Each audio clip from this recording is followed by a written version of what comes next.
This morning, we're going to talk about due diligence a little bit and kind of everything around that, from money to the repair request, et cetera. And this is a request and see, but it's also applicable to all of us. And you never know when it'll be helpful. So I'm going to just kind of put the ball in your court to see what particular things you had in mind that you kind of wanted to go over. So we've got our inspection bag and everything. So I went through it and kind of picked out what I thought.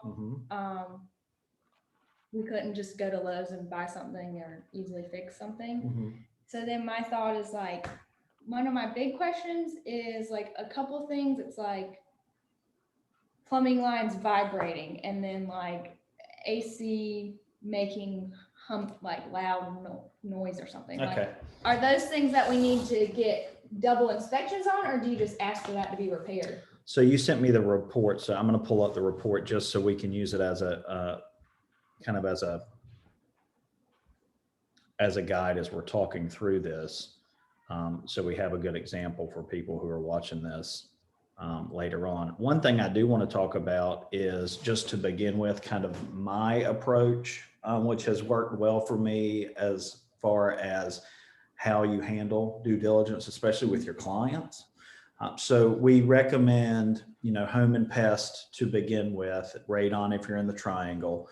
And unless you know there's an issue with the HVAC or the roof or maybe the foundation, I would wait for those repairs until we get the home inspection report back, right? To see if there's anything on the home inspection report that points to, hey, we need a specialist to come out and take a look at these, because we don't want your clients to waste money on that if we don't see anything in advance that makes you think it's necessary. The second piece of that is, if that happens, we can always make that part of the D request.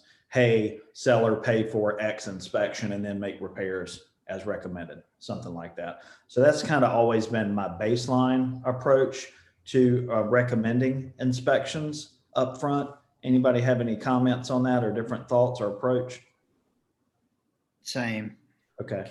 And then beyond that, when you get the inspection report back, this is usually what I'll tell my folks. We both got it. I want you to look at it and make your list of priorities. I'm going to send you what I would recommend that you ask for based on what's in there. And then we can discuss after you have a chance to look at it. I like to lead the way by setting the expectations for things that I point out that I think are important for them to ask. And then, of course, if you've got things you want to add, let's talk about that. But based on my experience, this is what I'm recommending. I'll go ahead and complete the DD request and send it over to them, pointing out those items and the page numbers that they're on in the inspection report, and send it to the clients to review. And what things stick out to you that you feel are important to address, and what are things that just don't worry about it? So some of that hopefully we'll see when we go through this report, so we can look at specifics. Very generally speaking, and the expectation you want to set during the buyer consult, when you talk about what the seller's disclosure is and what it means and how we take it with a grain of salt, and we're going to have our home inspection done anyways, and that's going to be our guide for knowing what's going on with the house. This is what we're looking for from that inspection report. Things that affect safety and livability. So things like roof issues or foundational issues, plumbing issues, electrical issues, or systems issues. And then of course, any mold or anything like that. Those are the big ones. Things that, and we don't want folks to focus on asking for a bunch of ticky-tack things, and then the seller does those and ignores the big items. So we leave the smaller things off, generally speaking, so we can focus on bigger items if they're there. Now, if they're just small ones, well, we feel good about it, right? And then we determine based on what we paid for the house, or if we were in multiple offers, how much other stuff we're going to deal with. Things that you're not going to request: the pantry door doesn't latch. Anybody can get a screwdriver and fix that, right? Closet door, the little knob at the top doesn't latch, or whatever. You see that a lot. Really, really minor things. Loose toilet. Loose toilet, that should be an easy fix, but it could be a sign of a bigger plumbing issue, because with it rocking, it could cause problems with the piping. So really just depends. But I mean, that's a good example too. All right, so you guys can see the inspection report, right? Let's just kind of go through this. First thing I look at when I get an inspection report is how many pages is this bad boy? Because if it's less than 30, I usually feel pretty good about it going right into it, unless the house is kind of small. So exterior, and this is Chris Buffalo's report. He is one of our inspectors in the Triangle. He's the first inspector I ever worked with when I got in the business. He also has his license hung with us. He does a good job. He's also a general contractor, so he's not just an inspector. You know, things like loose siding on the left wall, you know, probably not a huge issue, but something that you might want to make sure that you get taken care of after you buy the house, because it could allow for water intrusion, which could cause bigger issues. Could some of that just be like pop back in though? Yeah, I mean, Okay. yeah, they're going to point it out. So a home inspector does two things. They're going to say everything or show everything that they find, because part of it is CYA. You know, you're going to have a bad response if you find something before closing, like on a walkthrough, and like, well, I wasn't on the home inspection report, right? But a home inspection is not just a, hey, this is everything that's wrong with your house. It's also like a homeowner's manual in a lot of ways, things you need to keep an eye out for. Home inspection reports will say, you know, budget for replacement. That doesn't mean it needs to be replaced right now. It sure doesn't mean the seller's going to replace it right now. They might say something like nearing end of usefulness or end of life. You know, you got a 12-year-old HVAC system, they usually last around 15. Yeah, if you're going to live in the house more than 3 or 4 years, you might need to budget for that. Doesn't mean the seller's going to replace it right now, especially if it's more functioning fine. So, and again, I would go through this all before I say this is necessarily yes or no, because you got to take it in context with everything else. So these are relatively minor, these exterior things. The standing water in the rear yard, I would, unless it's like a pond that's ankle deep and it doesn't look like that, you know, most yards look like this in North Carolina over the last 2 months because it hasn't stopped raining for more than like 2 days. The missing connection plate, I would probably ask that get fixed. I mean, it's dealing with a roof truss. That's kind of important. It's kind of strange that they missed that. Moving down to electrical. No remote. Yeah, go get a universal remote. Front porch light not functioning. Probably a light bulb. You know, that could be one thing you could put in the DD request. You'd say, so when I do it, I don't write out the explanations. I'll say page 2, item 6, and then I'll say replace bulb to show functioning or repair, something like that. Faulty GFCI, these happen all the time. They're like $5 to replace. Now, not everybody's comfortable replacing it, but it is a relatively minor thing. Do you, Doug, when you present that, do you say, because I know one house I sold, it was like everything had to be by a licensed electrician and a licensed plumber, or things that some handy people can just do? Do you do that as a CYA? Yes. So it should be in the template in the DD document at the beginning. Like I've already populated the language, and you guys let me know if it's not, but it's not there anymore. Okay. Yep. All right. So I would say, you know, the language we used to use is, you know, by licensed professionals as applicable. And then you can always put, you know, by each one, like by the electrical ones, you can put by licensed electrician, something like that. Mm-hmm. Yes, I would definitely do that for trade skills repairs. Now, if there's like a wobbly, you know, rail on the porch, I don't think you need a general contractor to fix that. But anything electrical, definitely. Moving on down this, this would definitely be something that I'd ask for an electrician to look at. There's an outlet for a 220, but there's not a breaker for it. So I would ask that to get fixed. I would also ask maybe what they were using that for, if they were using it for anything. Light flickering in the kitchen, you know, is probably bulbs. Floodlight not functioning, probably a bulb. Missing outlet cover, rear wall, not a big deal. You can buy a replacement pretty easily. Gas logs have never been used. So you could ask them to have it serviced by a gas company and prove that it's working correctly.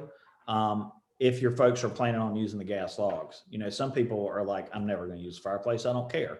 But if it's important to them, you know, and you plan on using it, like Amanda likes for us to turn ours on when we have the tree up, and we'll take a picture. And that's about the extent of our gas logs throughout the year. Or if the power goes out and it's cold, we'll use that to keep the house warm, but that's about it. So you might want, that would be something that you might want to recommend to have done. Hey, one thing I've done in that situation, Doug, is, you know, a lot of home inspectors won't fool with fireplaces at all. So if I get something like that, sometimes I'll include it on the DDRA and just say, hey, can you or your client take a video of the fireplace working? That's And exactly what I had to do for Just- myself. Yeah, they wouldn't even turn the pilot light on. yeah, the So we just already text, turned it a on lot for the of picture. inspectors will not touch them whatsoever. So that's something you can do moving forward, Meredith. Okay. That is a great point about inspectors not doing things. If breakers are off or gas is off for anything that applies to, and they need it to test it, they're not going to be able to test it ever, because they're not going to flick switches. Is the DDRA, is the due diligence repair something Agreement. agreement? Okay. Because it even says like there's no gas and the original pressure gauge is still on the line. So would that have been a situation? Is there a tank?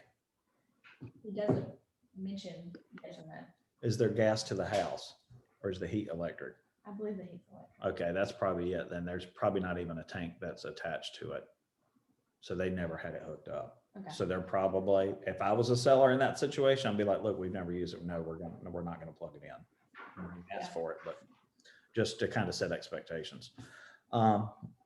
Okay, cooling and heat pump. And you'll see, you know, almost all of these, they're going to recommend somebody to come and look at it. So definitely you'd want a licensed HVAC contractor to look at some of these things as it applies. Missing an line insulation, that's a handyman's job. Anybody can get a piece of insulation and put around that. Filters, well, that's kind of a huge deal that there's no filters there. Outside unit making loud noise. So what I would do in this situation is say, have the whole system serviced because the filters weren't in there and it's making a noise, and also have them put an insulation line on there when they do that. Okay. That's probably what I would do regarding that one. Any other thoughts on that? How to handle that? Yeah, I would ask to have the system serviced by a licensed professional, and then ask to put filters in all of the returns. And I would tell the agent, you know, you can go to Lowe's and buy the cheapest 30-day filter. It doesn't matter, but there needs to be something in there because it's taxing the system. Yep. Agreed. All right, plumbing. Plumbing lines vibrating in hall bath floor. That's the first one. Water stains in garage ceiling. Is that under an upstairs bathroom? I don't know for sure, but Okay. I can check that out. Okay, that's what I would, you know, I would have that checked. I would probably ask for a plumber to check out these lines. So, well, I'm guessing when it flushes, like the water pressure or something is kind of screwy. You know, sometimes you've seen toilets like that are just really loud. Usually they're like commercial grade though. That's a new one. I would ask for a plumber to evaluate Okay. that. He says he couldn't determine where that water was coming from. I mean, I can look at the house and tell you. Yeah. I mean, if it's really something that's coming from a leak somewhere, it should be coming from something. Yeah. And unless it's right on the side of the wall where it could be coming from like intrusion through the siding, I would think it's coming from a plumbing line. Also, it looks like it's been repaired from this picture before. Yeah, I was confused about that. I was like, I don't really see a water stain, but I see where someone did something. So I would probably ask, hey, has somebody done some repair to this spot before? Because they, if they did, it looks like it's still leaking. All right, so here we go. Here's a great example, Ginger. Number 18, master bath door will not latch. Yeah, we're not going to ask for that. Lock will not function on sliding door. I mean, that's a safety thing, but if you can't lock the door, I'm just not sure, you know, what getting that part would entail to do that. So that you could go either way on that. That might be something I would fix after if I could. Yeah, I would ask for the, personally, I would ask for the door, depending on how lengthy the list is. You know, if you've got 12 things and, you know, of the 12, 7 or 6 are pretty legit, that's one thing. But if you've got 2 legit things, I would probably add that on. It's Meredith, to me, so much of this stuff depends on how much serious stuff you've actually got. okay. Which leads to the next one, the range isn't functioning. So yeah, Yeah. that's a big deal, right? So, And in fact, that could be an appraisal issue if the appraiser fools with it, and most of them do not. But my understanding is you're supposed to have a functioning range for a bank to sign off on a loan. So if the appraiser, who again, we're getting a lot of desktop appraisals, or the guy who did our house when we refinanced was here like 8 minutes and cost me $600. But if that guy happens to go in there and cuts a burner or the stove on and it doesn't work, this whole thing has been for naught because he will not sign off on that loan more than likely. So they definitely need to address that. Exhibit A, why the utilities need to be on. yeah, yes. Also, just as a reminder, because Janine had this problem this week, make sure that the utilities are on and that the seller doesn't forget to have the utilities on. That's a whole nother ball of wax. But I can speak to the range thing. When we bought our house, because it was a foreclosure, the ovens weren't working. And the banks actually replaced both ovens as part of the foreclosure process, because it won't pass, you know, they can't do funding for it. A lender won't do funding for it. And then they knew that was going to be the case regardless. So I would figure out,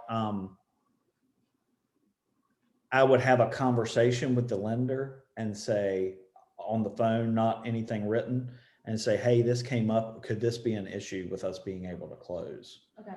And then find out the best way to approach it. Like, would it need to be fixed or replaced before closing, or could you just take a credit and then they could go, you know, they get a concession on closing costs and then they could go buy their own after closing? Because basically, if we write up our list, we send it to them, and then they come back with like, okay, well, we'll give you X amount of money. We won't fix anything now, but you get all this money. Right. They may say that. Yeah, they may. But the range would be something I would need. No, To get you done have regardless. to do. Yeah. Well, or he could get it done with the money they give him. Well, that would be something. I'm shocked that the agent didn't know that the stove wasn't working. I'm not. I mean, I don't go around cutting them on, and I don't know. Meredith, is this an occupied property? Is it a rental? Not true. It's not occupied, and I think they rented it. Before, Yeah. renting it Okay. before And that. you know, it's, you know, we don't know. And even people that we think are being honest with us can lie. But, you know, Meredith, I think Doug's got the best idea. I would call is it one of our lenders, or is it one of someone that doesn't work with us? I think it's Kyle, but don't hold me 100%, but I think it's Kyle. Okay, I would call the lender and just say, hey, this came up on the home inspection report. I just want to find out from you, is this something that would prevent us from closing? Will we have to have it fixed prior to closing, or can we get a credit to close after closing?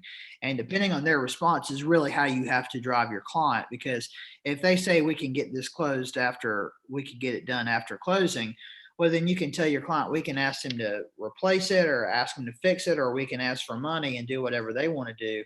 If the lender says it has to be done, well, it's a no-brainer. You're going to have to tell your client, this has to be done in order for you to purchase this house. The bank won't finance the loan without it. So we're going to ask them to go ahead and replace it.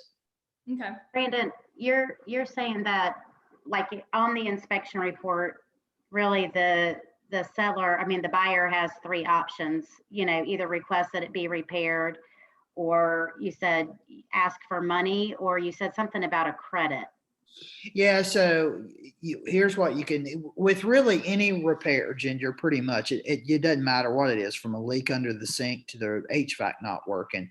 You can do really, and Doug, Janine too, tell me if I'm missing something. Hey, replace this or fix it, right? Mm-hmm. Or, and however you want to do that, you know, there's different avenues on every option. You can just say replace or fix, or you can say, hey, we've gotten an estimate to fix this.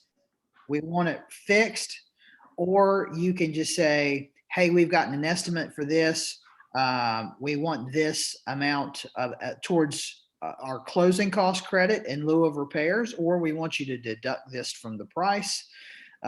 There's several things you can do, or you can just ignore it entirely. Ginger, I had a house in Sneed's Ferry where my buyer was a handyman and stuff came up on the report. And be mindful, if you ask the seller to fix it, it's going to be done their way with their people on their money. And so this seller was a cop and was really busy and worked all the time. And the agent said, listen, he doesn't have time to address all these issues. Go get some quotes, bring us a number, and we'll give you some money at closing, because they were paying no closing costs. And so we sent it out, we got our quotes, and I think they ended up giving them like, I don't know, $3,000 or whatever it was. And we just put it to the closing costs. And so Isn't there fixed a it all certain, after closing.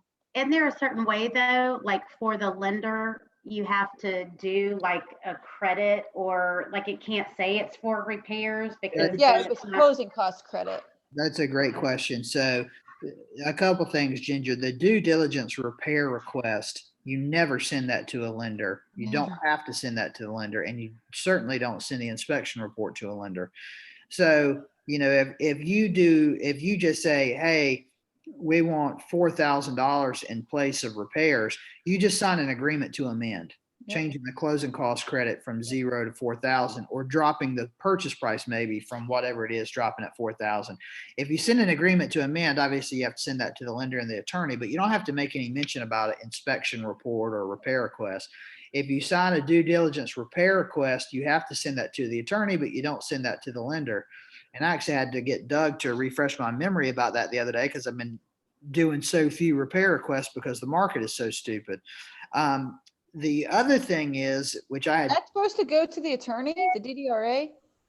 I do, yeah, I have never sent one to an attorney. I do, because if someone says, hey, we're going to replace this stove, and I get there the day before or the morning of for the walkthrough and the stove clearly hadn't been replaced, I call the attorney and say, hey, we're not closing. You've got a document.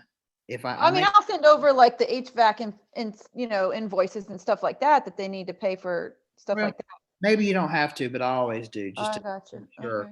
Okay. But Ginger, with some loans, there is a max that that a seller can credit you for. Sometimes, if you had let's say you had some serious stuff, some lenders are not going to allow the seller to give you like an $8,000 closing cost credit. So if it gets to be too high, that's another conversation, Meredith, that you could have with your lender. I don't think you're going to get there on this one, but keep that in mind. A good thing to do at the outset of having the DD conversation and reviewing the inspection with your clients is, okay, in the event that items come up on here, what's your approach? Do you want them to fix it? Had you rather get a credit and then you can just pick your own people to fix it after closing? What are you most comfortable with?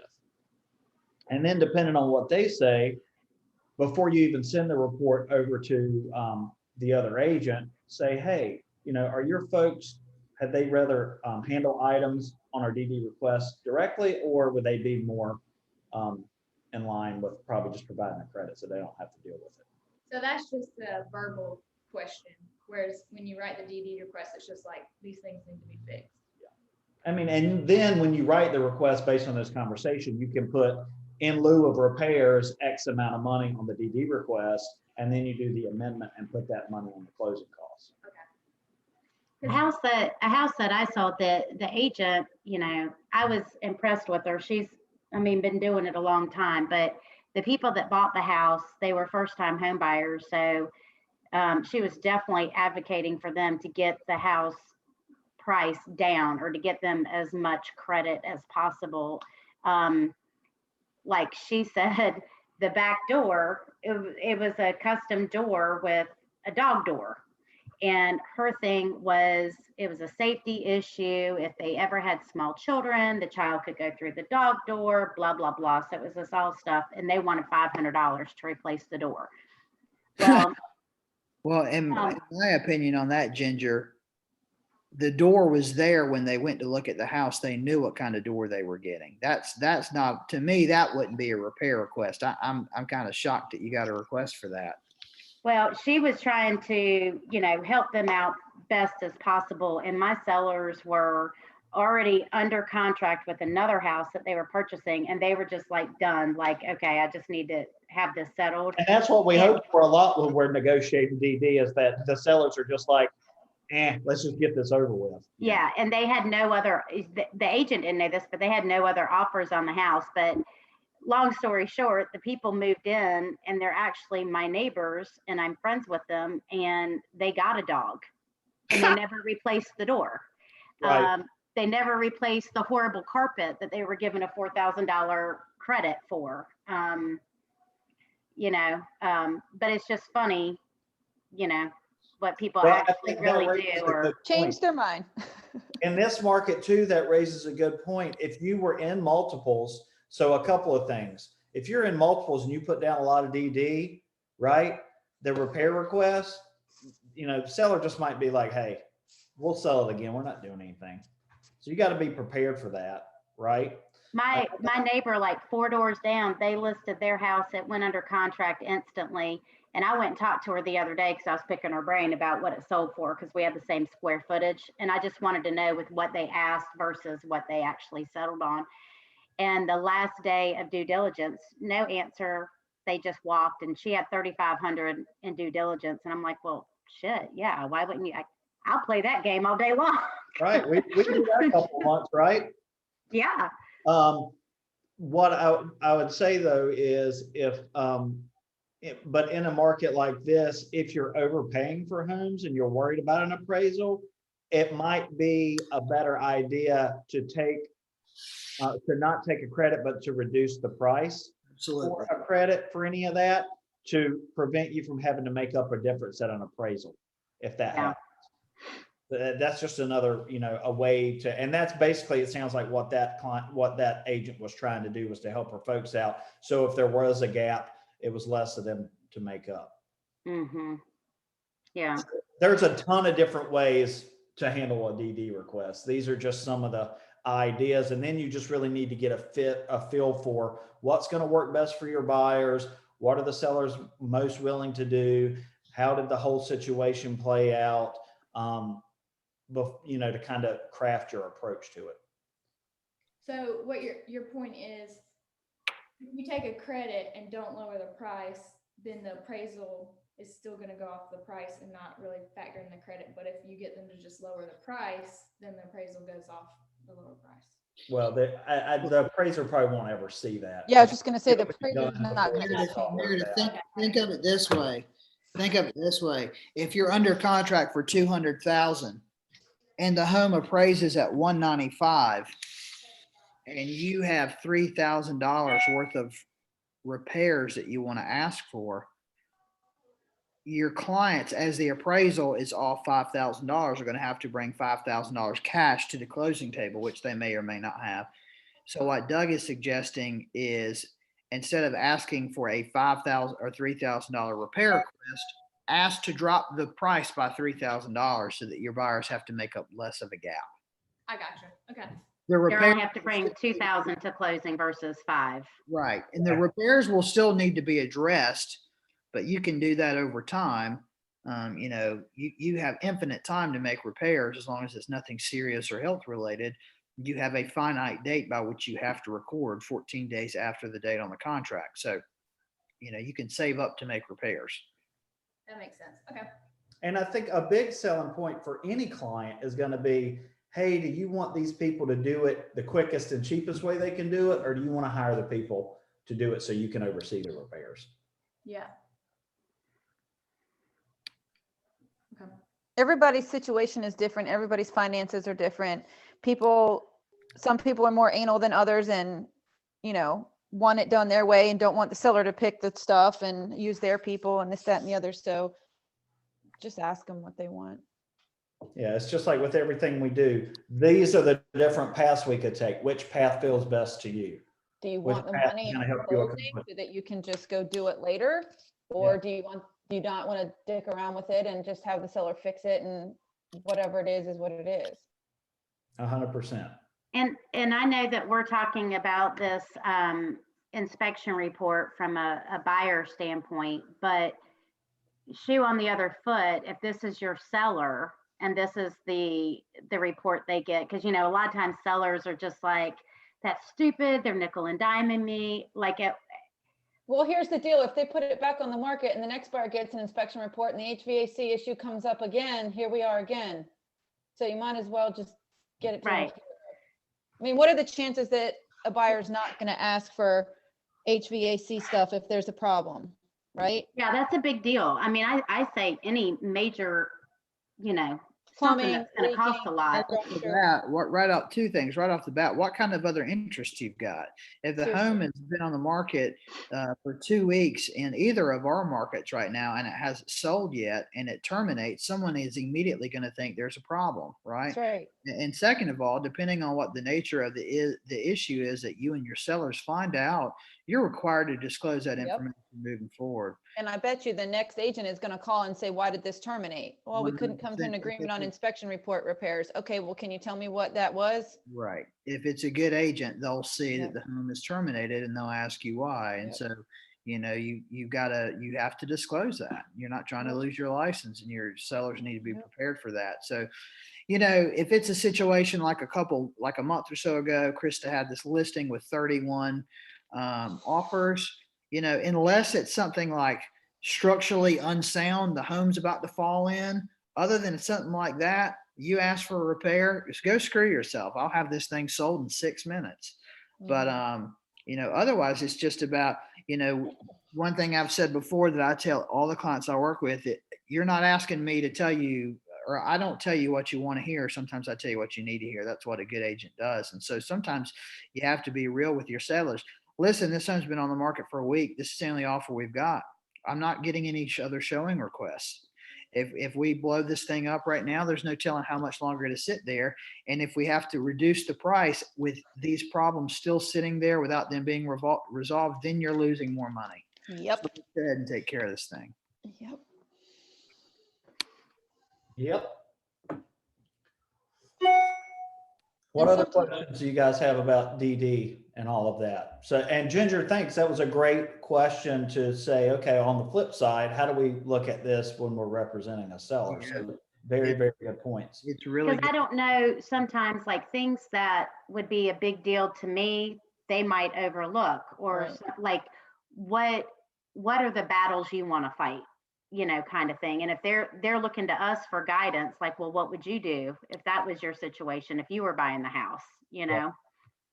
Here's It's what I do. Just I so send- hard to answer generally because everything is so specific to the whole situation surrounding it too. Yeah. You know what I mean? So I had a client that was under contract for his house in Holly Ridge, and we were pretty sure that the house was not going to appraise. And so my buyer got the home inspection, and she's like, I'm not asking for anything on this home inspection report because I'm sure I might have to negotiate an appraisal issue here.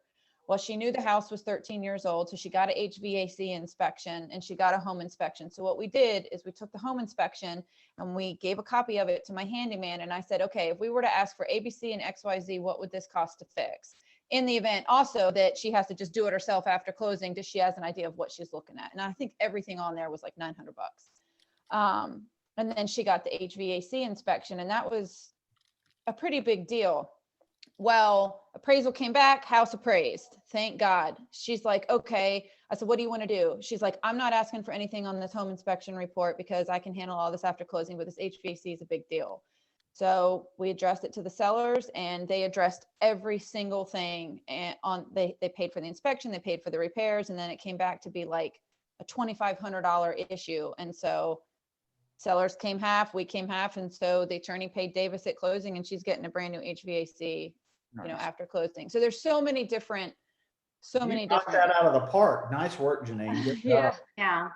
And that's where I want to make sure that no matter what, I'm advocating correctly and aggressively for my client without, you know, pissing off the other side. Or And that's you the know, thing, you got to play, you know, you got to do it lightly. We were the first offer in, it was strong, it was solid. I mean, they were happy. And so we just wanted to not rock. She was like, I'm not rocking the boat.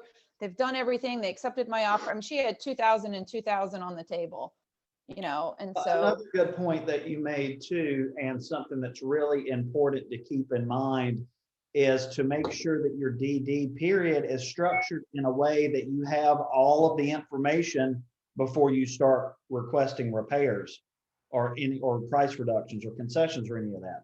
If you don't have the appraisal back and go ask for repairs and they agree to $2,500 in repairs, and then 3 days later you get the appraisal back and it's $5,000 short, oof. Yeah, Ooh. so, yep. So I've got one right now that is under contract and DD's up on Friday. Well, Adam doesn't have the appraisal back yet. It's due back on Friday. It's been over 3 weeks. My DD was like 3.5 weeks, and I did a long DD because of Adam's office takes a long time for appraisals. So the inspection report came back. We asked for like 2 things and then to pump the septic because it's an FHA and we have to have that done. And the agent told me up front that they would do it. So they signed off on the DD, and, you know, we're just waiting for the appraisal to come back. And I'm, you know, probably going to ask to extend DD a couple days to wait for the appraisal. And I had the conversation with the agent up front. Hey, you know, are they willing to reduce? Because these sellers are, I know that these sellers are under contract for their house in California and have to go. So yeah, and that I always worry about that too. Like, which one should you do first? Yes, get all of your inspections done. Which one do you ask for in which order? Because the appraisal always takes the longest, right? And so it's hard in this market because we're Yeah. short DD and everything. yeah, Just understand, if you can't have it all, then you need to either extend due diligence or be prepared for maybe an oh shit situation. yeah. Dumb If the question. seller has to convince her people that, yeah, it's worth doing $2,500 worth of repairs, and then you come back and the appraisal's short and they have to go back to them, that's not going to be easy for anybody. Mm-hmm. And it's tough. Yeah. Now, a year ago, it's easier to have this conversation for your buyer and wait and then hopefully negotiate. Right now, with the amount of DD people are putting down, it's going to be easier and easier for a seller to say, well, no, we're not going to extend. No, we're not going to do anything. It doesn't matter if it doesn't. Sellers hold everybody by the balls right now, and they know it, and they can, and So they've you've got to structure and prepare in advance to deal with these things. Can I ask y'all, have y'all seen a reduction in buyer side commission? Yeah, a lot of people are, well, builders especially, most builders have gone to 2 now. Some agents are going to 2, but it's mostly, it's not full service agents. It's mostly the discount agents, I think. Well, I have a personal friend who has a listing out right now, and they are offering 2% to the buyer agent. And I hope that they don't try to engage me in conversation about it, because I think it's shitty. it's absolutely. You're taking advantage of the people that you work with, and Well, you know, I if mean, you how would have you to like it take if a that happened to you? haircut- If you have to take a haircut to get a listing, it's not the buyer's agent's fault or decision that you decided to take less, you know. Or take advantage of the fact that there's low inventory, and so you're doing whatever you can to find your client a home.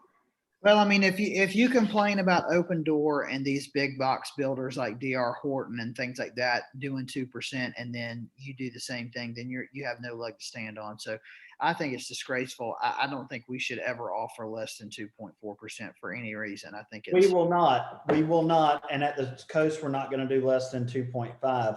If we have to go below on our side, it's not going to come off the buyer side, because that's not the way to do business. Because Doug, there was one that I was 4% or 4.5% for a listing. I'm sorry, we just get what's left. We're not going to pay a buyer rep less because we took less. I don't think that's right. I had a listing that I had a client that was really interested in the house, and she's from New York, and she's like, oh, this looks perfect and blah, blah, blah. And they were offering legit flat $2,000 to the buyer's agent. And then I'm sitting here struggling with being ethical, because I'm like, well, shit, I don't want her to buy this house. It's not worth my time.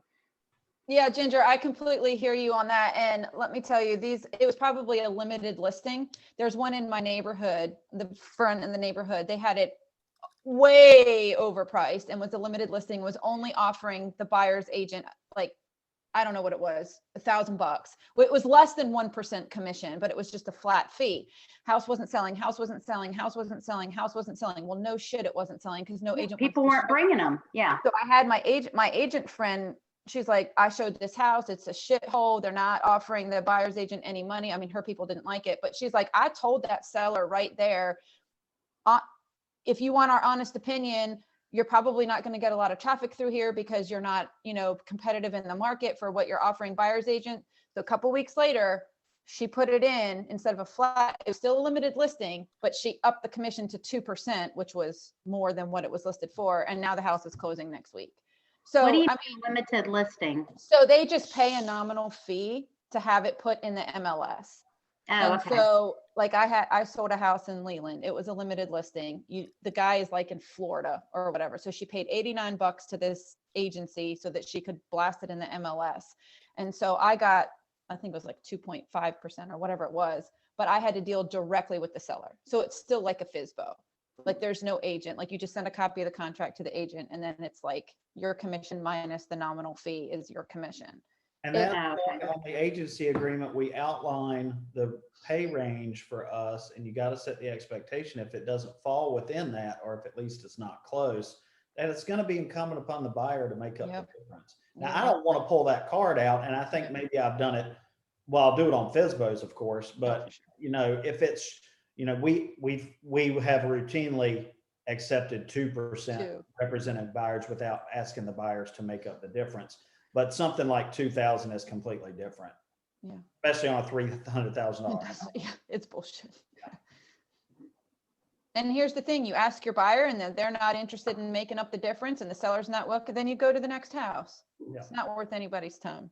I would tell them and be like, I mean, this seller only wants to give me 2,000. Just, putting that out there that's the type of seller that this is.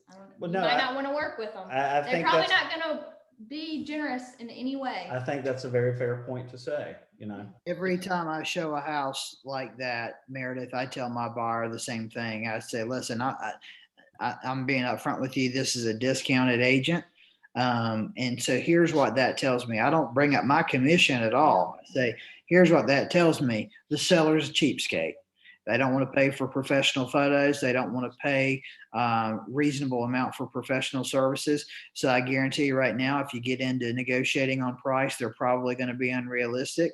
And when it comes to repairs, they're probably going to not want to budge at all. So we can take a shot, but I want you to know that before you go in there, because it was a terrible experience, the one I did. Yeah, it was sure. terrible.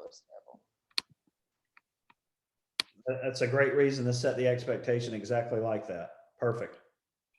One thing I wanted to comment on really quickly is something Ginger said, especially when you're on the sales side, trying to make sure you don't upset the other agent, which is a great point. And Ginger, a lot of listing agents right now are being total dickheads and not thinking like you are. It's not going to be like this forever. Okay. It's not. It's going to be in reverse. Yeah. Not sustainable. And these agents that are doing cheap buyer agent commissions, or they're not returning messages or even letting like Megan know that, hey, I received your offer. This stuff is going to come back to bite them in the ass one day. So always think when you're on the list side, what if I were on the other side of the table, how would I perceive this response? Would I think this listing agent is an asshole if they were treating me the way that I'm treating them? That's really the best way to go about doing it. Well, because also I think about, building my reputation as an agent. And I don't want somebody to see me present an offer or me list a house and be like, oh, I don't want to deal with her. You want to. Well, smart. You got to protect your name. If you have a listing for 2%, okay, everyone is going to think Ocean Air Realty is open door too, and they're going to think that you personally are a cheapskate. Mm-hmm. That's just the way it is. And if you don't return emails, if you don't respond to inquiries, now there's a difference between being honest with a buyer's agent, say, hey, listen, I'm just going to be honest with you. This thing's going to go above list price. And there's a chance that it won't appraise, and I've got multiple offers, so I'm just letting you know. There's nothing wrong with saying that, but there is something wrong with being like unresponsive, and you don't want your reputation to precede you. Mhm. I feel like we're kind of venturing into another topic, so I Yeah, wanted we to are. kind of wrap up the DD discussion, but that, talking about those things might be a good topic for another day as we continue to talk about this kind of on the side about best practices for how to be a good and courteous agent and communicate effectively. I hope this was a helpful discussion for everybody. It's always good to kind of revisit best practices and approach to due diligence, just because there's literally 1,000 different ways you can go on it, right? The important thing is understanding what potential options are, being able to articulate those to the parties involved to help them come to a conclusion about, oh, I think this is the best route for us to go. And that comes down to the heart of everything we do. We give folks the information they need to feel comfortable and confident making a decision. That's the value you provide. Help them see their options and then pick the one that works best. Anything else to wrap up? Thanks for the participation, guys. I appreciate it. Thank y'all. Good idea, Meredith. Y'all have a great Thank day. y'all for help. See ya. All right, Doug, I'm gonna call you. Okay. Okay, bye. Bye.